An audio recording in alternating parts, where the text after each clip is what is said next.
Hello friends, जय माता दी। कैसी है मेरी यूट्यूब फैमिली। तो बस आज मैं ब्लॉग अपना स्टार्ट फिर से कर दी और कमेंट आया था कि आप लगे हुए रहिए, और नाम तो याद नहीं है पर यहाँ पे लिख ज़रूर दूंगी उनका नाम। आप लगे हुए रहिए, एक दिन आपका भी समय आएगा। तो थैंक यू डियर, आपको दिल से थैंक यू जो आप मुझे इतना प्यार दी। और अभी जो है ना सो सुबह का टाइम हो गया है, चाय पानी जो भी था वो सब काम हो गया है। एक बार बागान से घूम करके मैं आ गई और उसके बाद में जो भी काम मतलब सुबह का रहता है ना वो सब हो गया है। झाड़ू पोछा का, क्लीनिंग का काम जो भी है सो सब काम ख़त्म कर ली। और यहाँ पे आई हूँ मैं, अभी साग तोड़ रही हूँ। तो हस्बैंड यहीं पे बैठे हुए थे और बागान में कुछ काम चल रहा है तो वो बुलाए ना, तो हस्बैंड उधर चले गए और इधर मेरी जेठानी जो है सो गेट पीट रही थी, तो मैं उधर फिर चली गई थी। उसके बाद में आकर फिर यहाँ पे एडिटिंग में शुरू की। तो बस यहाँ पे मैं क्या की नहा करके पूजा कर ली। और ये हस्बैंड जो है ना सो बेलपत्र तोड़ करके लाए, और जैसे ही माँ भगवती के नाम से मैं ये बेलपत्र निकाली ना, वैसे ही देखी कि ये 4 पत्ते वाला बेलपत्र था। तो देखकर सच में मेरा मन बहुत खुश हो गया, क्योंकि आज है पूर्णिमा।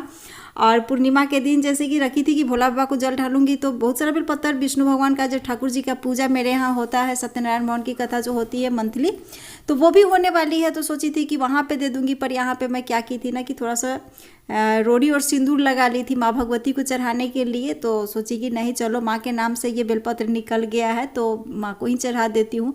अब सिंदूर बेलपत्र में लगाई हुई थी, रोड़ी लगाई हुई थी, तो उसको धो करके फिर मैं शिव जी पे तो नहीं चढ़ाती ना, मंत्र जब पढ़ा हुआ है वो बेलपत्र पे, तो फिर माँ का अंश का है तो वो मैं माँ को ही चढ़ा दी। और उसके बाद में मैं क्या की ना कि चली गई फिर यहाँ पे पूजा की घर में। उसके बाद में पूरा देखिए बेलपत्र फूल तोड़ करके मैं रखी हूँ, तो ठाकुर जी का पूजा, उसके बाद में माता रानी का पूजा, मतलब कि शिव जी का पूजा। घर में शिवलिंग भी रखे हुए हैं, मेरे ससुर जी के ही रखे हुए थे, बहुत दिनों से है। तो पहले शिवलिंग का पूजा जो था सब हमारे ससुर जी करते थे पूजा। उसके बाद में फिर हम लोग करने लगे, जब ससुर जी इस दुनिया में नहीं रहे तो हम लोग फिर पूजा करने लगे। यहाँ पे आप लोगों को दिखा रही हूँ बागान में ये जो घेराई का काम है ना, तो अभी जो है सो बांस से ही घेरा जा रहा है। और बाद में जब 1-2 साल के बाद में ना ईंटा से इसको घेर दिया जाएगा। फिलहाल तो ये अभी इसी तरह से घेर करके और आम बागान जो है सो शुरू कर दिया जाएगा, आम का पेड़ लगाना अब शुरू कर दिया जाएगा। तो यहाँ पे अभी बांस का घेराई चल रहा था, वो मैं आप लोगों को दिखा दी। अभी ना हरी सब्जी मतलब कि उतना फ्रेश भी नहीं आ रहा है मार्केट में, और खाने में भी उतना अच्छा नहीं लग रहा है। अभी सीजनल जैसे कि झींगी उंगी मिलता है ना, तो वो सब अच्छा लगता है, पर बैगन हुआ, उसके बाद में भिंडी भी खा खा करके ना मन एकदम ऐसा हो गया है कि देखने का मन नहीं करता है। कद्दू मंगाई थी तो कद्दू का भी कोई टेस्ट नहीं। तो यहाँ पे मैं बेसन का सब्जी सोची कि चलो बेसन का सब्जी ही बना देती हूँ। कड़ी पत्ता, प्याज और 5 फोरन डाल करके फोरन को भून ली, उसके बाद में प्याज डाल करके उसके बाद में मसाले जो रेगुलर के मसाले होते हैं उसी को डाली, दही डाली, और बेसन में मैं अजवाइन, हींग, नमक और वही सब डाल करके बेसन का जो रोल होता है उसको बना ली। उसके बाद में सब्जी बना ली। साथ में यहाँ पे मेरा मन किया ना कि आज घी लगा के रोटी खाऊंगी, तो इसलिए मैं यहाँ पे आलू का भुजिया मुझे बहुत अच्छा लगता है, तो मसाले वाली आलू का भुजिया बना ली और साथ में रोटी। तो यही रहेगा सुबह का नाश्ता। दोपहर में कटहल लाए हुए थे हस्बैंड मार्केट से। अब कटहल का सीज़न तो उतना मतलब कि नहीं है, ख़त्म ही है, पर आज मन किया कि नहीं कोफ्ता खाएंगे, तो हस्बैंड ला दिए थे। तो दोपहर में वही कोफ्ता ही रहेगा, आज कटहल का कोफ्ता ही बनाऊंगी। और बहुत दिन हो गया कटहल का कोफ्ता खाए हुए, तो सोची कि नहीं चलो आज को मतलब कि कटहल का कोफ्ता ही बना लेती हूँ। और मुन्नी लोग भी हैं तो उन लोग का भी हो जाएगा, हम लोग पूरा परिवार का हो जाएगा। यहाँ पे मैं मसाले वाली आलू भुजिया कर रही हूँ और साथ में ये आटा तैयार कर रही हूँ। ये जो है ना सो अंगूठी, जैसे पूजा के समय ना, वैसे तो मैं अंगूठी नहीं पहन पाती हूँ क्योंकि आटा लगता है उसमें, जैसे आटा तैयार कर रही हूँ तो आटा लग जाता है, या खाते समय उसमें जूठा अंगूठी में आ जाता है ना, तो मेरा मन ना नहीं मानता है कि फिर से उसको मैं हमेशा पहन करके रखूँ, उसी से खाना भी खाऊँ और पूजा भी करूँ। कभी कभी आप देखिएगा कि जो अंगूठी आप पहनते हैं ना, वो अंगूठी को निकाल करके देखिएगा उसमें जूठा ज़रूर रहता है, तेल का हो, मसाला का हो, या कोई भी चीज़ का हो, तो उसको पहन करके पूजा करने में ना मेरा मन नहीं मतलब कि मानता है। तो इसलिए मैं जब भी खाना बनाती हूँ या फिर खाती हूँ तो अंगूठी को मैं निकाल देती हूँ, फिर अंगूठी को पहन लेती हूँ। पर जब तक ये सब काम ना ख़त्म हो ना, तब तक मैं अंगूठी को नहीं पहनती हूँ। और एक बार तो ऐसा हुआ ना कि किचन में काम करते करते मैं काली मिर्च के डिब्बा में अंगूठी डाल दी और फिर ध्यान से हट गया ना, तो परेशान हो गई अलमीरा में खोजते खोजते, पर नहीं मिला। बाद में जब मैं मसाला पीस रही थी ना, तब मुझे दिखा कि और ये यहाँ पे मैं रखी हुई थी। अच्छा, यहाँ पे मैं रोटी बना ली, सब्जी बना ली, भुजिया बना ली। ये है गाय का दूध, तो इसको भी बॉयल करने के लिए चढ़ा दी। और ये है पैकेट वाला दूध, चाय के लिए जो मंगाती हूँ, सो उसको उबालने के लिए चढ़ा दी। और साथ में एक पैकेट में दूध रख ली। तो यही रहा। अभी दोपहर का टाइम हो गया है और यहाँ पे कोफ्ते की तैयारी मैं शुरू कर दी। तो ये कोफ्ता जो है सो तल ली मैं, और उसके बाद में मुन्नी को लगा दी कि आप मसाला भूंज करके इसमें पानी उनी डालिए। अच्छा, अंगूठी के बारे में जो बोल रही थी ना, तो उसके वजह से ना मैं अंगूठी नहीं पहनती हूँ। जब काम हो जाता है तब अंगूठी मैं फिर से पहन लेती हूँ। पर जैसे कि टॉयलेट बाथरूम जाना है तो उसमें भी मैं अंगूठी पहन करके नहीं जाती हूँ, अशुद्ध मुझे लगता है कि अशुद्ध हो जाएगा, तो इसलिए।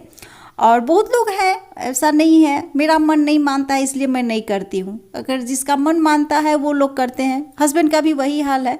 और ये जो है ना, सो मैं हस्बैंड से ही सीखी हूँ कि अंगूठी खोल करके टॉयलेट बाथरूम जाओ या फिर खाना बना रही हो तो मतलब कि अलग रखो, शुद्ध रहना चाहिए, बस यही बात है।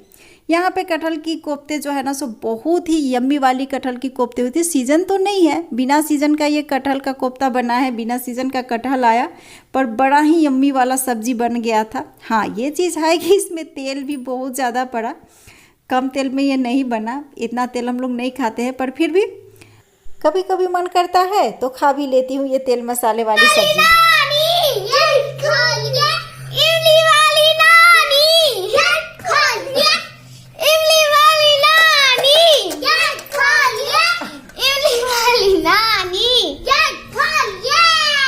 तो बस यहाँ पे हम लोग निकल गए हैं घूमने फिरने के लिए। और घर के साथ साथ ना अपने लिए भी थोड़ा सा टाइम ज़रूर निकालना चाहिए। उसमें आपको जो मन करे वो कीजिए। कहीं टहलने के लिए निकल जाइए, 5 दोस्तों के साथ गप्पे मारने के लिए बैठ जाइए। तो ये काम अपने लिए ज़रूर कीजिए आप लोग भी। तो इससे क्या होता है ना कि मन जो है सो हल्का हो जाता है। तो बस यहाँ पे निकल गए हम लोग टहलने घूमने के लिए। और अभी शाम का समय हो गया है। मौसम भी आजकल ना कब बारिश शुरू हो जाए, कब गर्मी शुरू हो जाए, कोई ठीक नहीं। तो घर में बैठे बैठे ना बोरियत फील हो रही थी। तो मुन्नी बोली चलिए चाची थोड़ा सा घूम करके आते हैं, या तो नदी चलिए या फिर मंदिर चलिए। तो यहाँ पर मैं आई हूँ शिव जी के मंदिर, बाबा भोलेनाथ के मंदिर। और पूजा करने के उद्देश्य से नहीं आई थी, मतलब कि ऐसे ही सोची कि चलो दर्शन कर लेते हैं। बाबा का दर्शन भी अगर कर ले शाम के समय तो कोई दिक्कत नहीं, करना चाहिए। और बस यहाँ पे आई। और पहले क्या था, बहुत दिनों के बाद मैं आई मंदिर, मतलब कि 10 साल हो गए होंगे इस मंदिर में आए हुए। 10 साल पहले मैं आई हुई थी इस मंदिर में, बाबा भोलेनाथ के मंदिर में। और बहुत ही जागृत मंदिर है। और इतना जो पेड़ पौधा चारों तरफ से है ना, इतना पेड़ पौधा नहीं था पहले। जब मैं आई थी ना तो छोटा छोटा पेड़ पौधा था, पर अभी देखिए ये कितना बड़ा बड़ा हो गया है। और सच में बहुत सुंदर लगता है। जैसे मेरे गांव में क्या है ना, किसी के यहाँ अगर गाय बच्चा दिए ना तो यहाँ पे झूड़ी चढ़ता है, वो लोग झूड़ी बोलते हैं। झूड़ी मतलब कि खीर बनता है गोबर का गोईठा से, ईटा के चूल्हा पे जला करके गोईठा को, और उस पे बिना चीनी का सिर्फ अरवा चावल और दूध को खौला करके बनाया जाता है वो झूरी। तो वो चढ़ता है। और अब तो सुनने में आता है ना कि यहाँ पे शादी भी होने लगी है, बहुत लोगों की शादी यहाँ पे होती है। और बहुत जागृत मंदिर है और देखने में भी बहुत सुंदर, और इतना सुकून लग रहा था ना कि मैं क्या बताऊँ आप लोगों को, मन एकदम प्रफुल्लित हो गई थी। और ये जो है ना, ये मंदिर का देखभाल करते हैं, या फिर देखभाल करिए पूजा करते हैं। पूजा दोनों टाइम का इनका, सांझ बत्ती का भी हुआ या फिर सुबह का जो मॉर्निंग का जो पूजा होता है वही करते हैं। दोनों हस्बैंड वाइफ है तो यहीं पे रहते हैं। और चारों तरफ से यहाँ पे ना पूरा फूल भी लगा हुआ है। ये पहले चापाकल यहाँ पे था, पर पानी शायद इसमें कुछ है जिसके कारण पानी अब नहीं आता है, बंद हो गया है। तो इसलिए चापाकल वहाँ पे फिर भी अभी है ही, वहीं पे रखा हुआ है। और जगह भी देखिए कितना, मतलब कि जगह है। परिक्रमा अगर शादी कीजिए तो परिक्रमा के लिए चारों तरफ जगह बहुत है। और हरा भरा भी है, बहुत अच्छा लग रहा था। मुन्नी लोग भी बहुत दिन मतलब कि नहीं आई थी। मैं जैसे कि मैं यहाँ पे रहती थी ना, तो जब भी बेटियाँ आती थी या फिर मेरी भगनी लोग आती थी तो उनके साथ कभी आने का हुआ तो नदी चली गई, घूम करके चली आई। पर मंदिर नहीं आना हो पाता था इन लोगों का भी। पर इस बार अभी बहुत दिन से सोचते सोचते बोली कि चलिए चाची घूम करके आते हैं। तो मैं भी बोली चलिए, बहुत दिन हो गया है मेरा भी, तो चलते हैं साथ में घूम करके आ जाते हैं।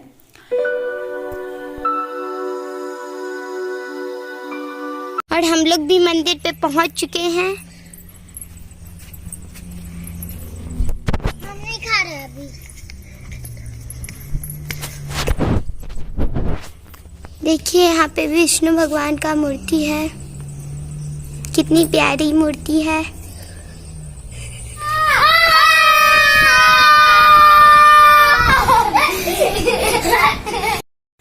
तो आजकल सुबह शाम ना यही सब होता है। जैसे कि दोपहर में आप लोगों को दिखाई कि इमली वाली नानी गेट खोलिए, क्योंकि इमली के लिए ये लोग मांग रही थी कि इमली दीजिए नानी, और मैं गेट बंद की हुई थी ना, तो वो उस समय का नारा था। और ये अभी रात का टाइम हो गया है, और ये रात में देखिए ये बच्चे जो हैं सो क्या शैतानियाँ कर रहे हैं। चलिए, बहुत अच्छा लग रहा है। और आज के इस ब्लॉग को मैं यहीं पे एंड करती हूँ। मिलती हूँ नेक्स्ट ब्लॉग।